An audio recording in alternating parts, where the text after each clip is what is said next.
सारे सहाबा मिल के आए, कहने लगे उमर फारूक से कहना है नबी पाक के जमाने में तो ज़ाहिरन गुर्बत थी, अबू बकर के दौर में भी गुर्बत थी, अब तो बड़ा माल है। उमर से सिफारिश करो कि उमर नया कुर्ता पहना करे। मुल्कों के सफीर आते हैं, उमर वही फटी पुरानी चादर ओढ़ के और वही कई जगह पे पाबंद लगे सूट पहन के सफीरों के सामने बैठ जाता है। उमर को मशवरा दो, तय हो गई बात। सब ने जब मशवरा दे लिया तो सारे कहने लगे ये बताओ शेर की मूंछ को हाथ कौन लगाएगा, कहना किसने है, बंदा भी तो ढूंढो ना। मैं कहा जनाब मेरा ये ख्याल है कि मौला अली शेर खुदा कहेंगे, क्योंकि जिस शख्स की उम्र को सबसे ज्यादा हया करते देखा वो शेर खुदा मौला अली है रदी अल्लाह ताला अली कहेंगे। इसलिए कि जनाब अली तो कई दफा जब गुफ्तगू करते थे तो हजरत उमर चुप कर जाते थे और फरमाते थे अली ना होता तो मैं हलाक हो जाता। तो कहा अली से कहो। जनाब अली शेर खुदा को बुलाया, किस काम के लिए जी? अल्लाह अकबर।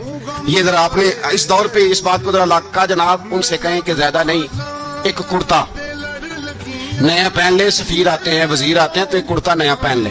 हजरत अली को बुलाया, फरमाने लगे कोई और बात होती तो मैं कह देता, ये वाली मैं नहीं कह सकता। कोई और होती तो मैं उमर को कई दफा कह देता हूँ, जलाल में भी तो सुन, ये वाली मैं नहीं कह सकता। मैं तुम्हें एक मशवरा देता हूँ। वो क्या? कहने लगे सैयदा आयशा सिद्दीका से कहो, वो मोमिनों की माँ है, उमर टालेगा नहीं। अम्मा जी से जाके अम्मा जी नया कुर्ता उमर से कहीं पहन लें, वजीर आते हैं बड़े बड़े लोग, तो चलो कोई हर्ज नहीं। अम्मा जी ने कहा अच्छा कोई बात नहीं मैं बुला लेती हूँ। जनाबे आयशा ने पैगाम भेजा। जब खादम ने कहा ना मुस्तफा के घर से पैगाम आया है, तो 20 लोग बैठे थे। उमर कांपते हुए उठे, कांपते दौड़े। हजरत आयशा पर्दे में थी तो फरमाती है उमर अत्ताहियात की हालत में बैठ गए। कहा अम्मा जी देर तो नहीं हो गई मुझे आने में? कहा नहीं टाइम पे आ गए हो। किस लिए बुलाया था? कहा उमर देखो गुर्बत के मामलात और होते हैं, जब अल्लाह आसानी दे तो कोई चीज इस्तेमाल करना हराम नहीं होती, अगर हराम है तो बताओ। कहा नहीं अम्मा जी हलाल ही है।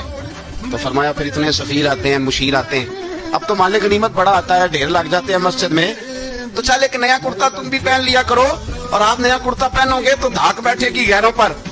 तो सहाबा का मशवरा है कि आप नया लिबास पहने। अम्मा जी कहती है मैंने हुक्म दिया तो उमर चुप कर गए, गर्दन झुक गई।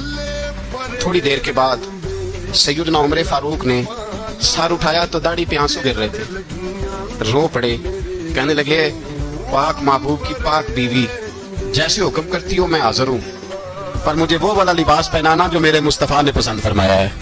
अगर ये रंग रसूल पाक का है तो मैं हाजिर हूँ, और अगर नबी पाक का नहीं तो फिर जैसे आप हुक्म करें।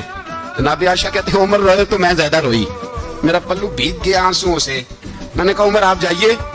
उमर यूं निकले तो जो सहाबा खड़े थे वो कोने में थे, सारे आ गए। अम्मा जी क्या बनाओ? फरमाया भाई तुम सब जो बातें कहते हो वो अपनी जगह ठीक हैं, पर उमर जो बात करता है वो सबसे ज्यादा ठीक है।